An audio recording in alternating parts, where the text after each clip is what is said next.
Alors, bonjour à tous et bienvenue. Aujourd'hui, on va se pencher sur une énigme vraiment fascinante.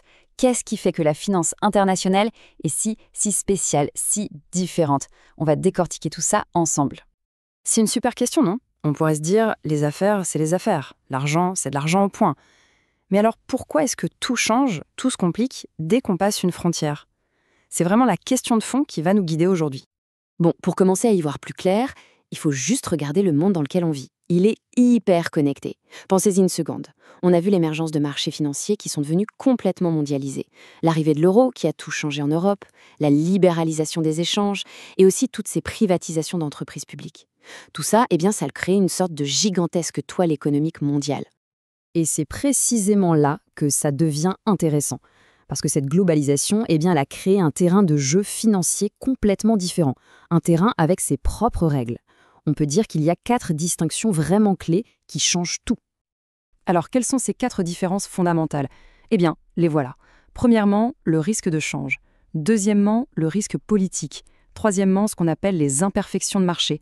Et enfin, et c'est le côté plus positif, un éventail d'opportunités beaucoup plus large. Voilà, c'est notre programme pour les minutes qui viennent.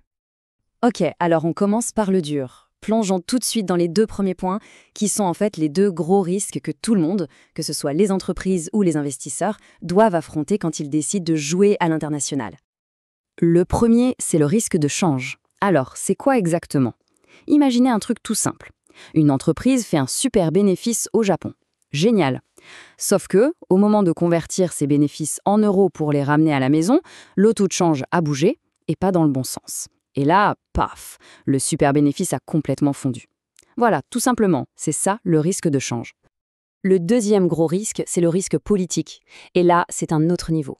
On parle de la possibilité qu'un gouvernement, du jour au lendemain, décide de changer les règles. Hop, une nouvelle taxe. Hop, des barrières douanières. Ou pire, il peut carrément bloquer le rapatriement des bénéfices. On imagine bien que pour une entreprise, cette incertitude peut vite transformer un projet en or en véritable cauchemar. Bon, on a vu les risques. Maintenant, passons à la troisième différence qui est un peu plus subtile. On a souvent l'image d'un marché mondial qui serait totalement lisse, sans friction, un grand terrain de jeu ouvert. En réalité, c'est tout le contraire. Il est bourri de ce qu'on appelle des imperfections. Des imperfections, concrètement, ça veut dire quoi? Ça peut être des restrictions légales qui empêchent l'argent ou les marchandises de circuler librement. Ça peut être des coûts de transaction, des frais de transport, des choses toutes brettes. Et bien sûr, il y a les énormes différences de fiscalité d'un pays à l'autre.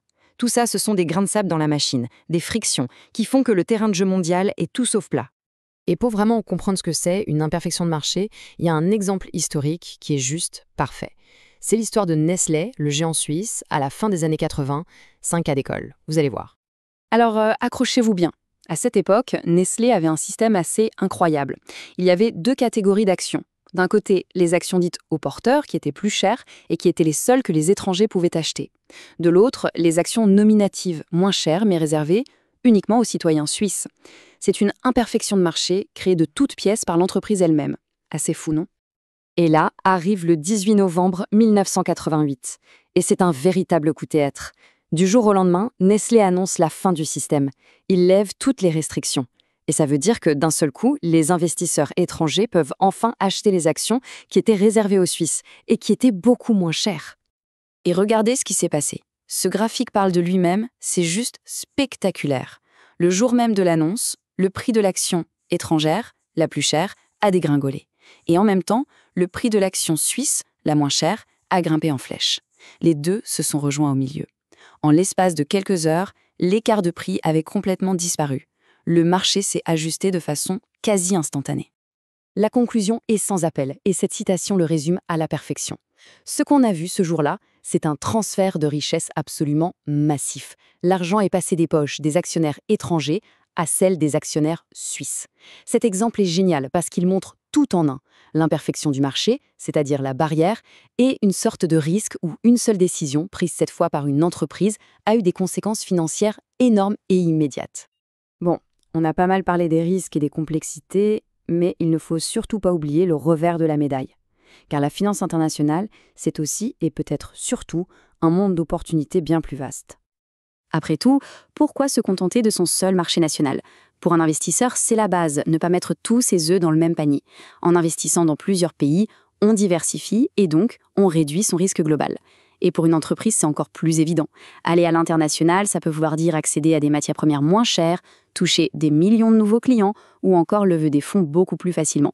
Les avantages sont juste énormes. Allez, pour finir, il y a une dernière touche, une dernière complication qui rend tout ça encore plus fascinant. C'est le fait que selon où on se trouve dans le monde, on n'a pas du tout la même idée de ce que doit être l'objectif numéro 1 d'une grande entreprise.